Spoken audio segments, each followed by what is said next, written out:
The sun was sinking beyond the line of the hills, its fire fading into streaks of red and gold. In the small clearing near the river, a band of primeval people, about 20 souls, prepared for nightfall. Their house was not a house as we know it today. It was a shelter of wood and mud, with walls of sharpened stakes and a roof covered with leaves and animal hides. Smoke curled upward from the centre, where a fire burned, its warmth keeping away the chill and the prowling beasts of the dark.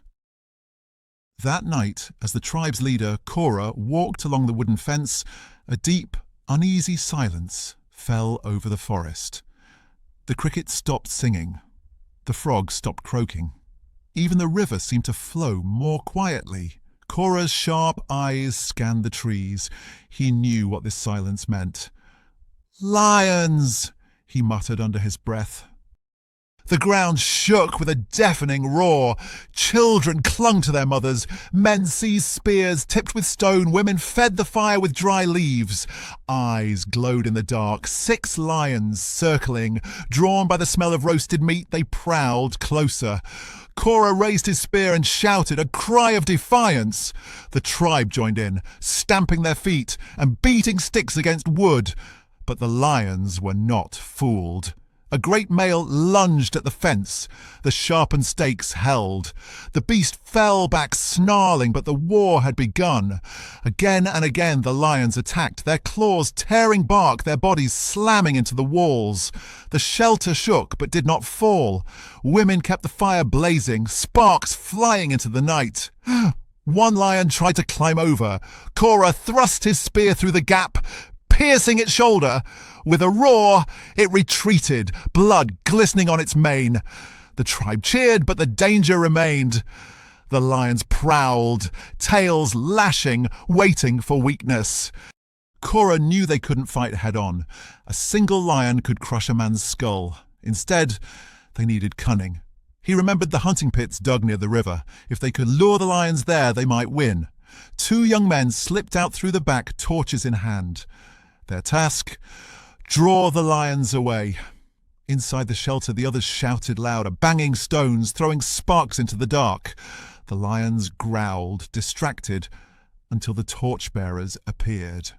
3 lions broke off and gave chase. The men ran, torches blazing, hearts hammering. Behind them, paws thundered closer and closer. At the last second, they leapt aside and hurled their torches down. The lions charged blindly forward, straight into the pit. 2 fell in with furious roars. The third skidded to a stop and fled into the forest. From the shelter, the tribe cried out in triumph, but the battle wasn't over. The remaining lions, enraged, struck harder. One young lioness squeezed halfway through the fence, her jaws snapping at a woman. Cora snatched a burning log and thrust it forward. The flames singed her fur.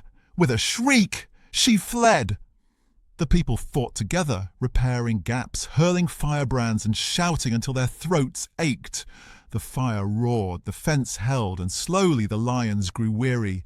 Their roars weakened, and their pace slowed. At last, before dawn, they slunk back into the trees. The tribe stepped out into the pale light. The ground bore claw marks, paw prints, and blood. The pit still held 2 trapped lions, growling weakly. But the people were alive. Not one had fallen. Children laughed in relief. Women sang thanks to the fire. Men raised their spears in pride. Cora lifted his arms. "The lions came," he said, "but we are still here." And thus the night of the lion's roar became a tale of fire, courage and unity told around many future campfires.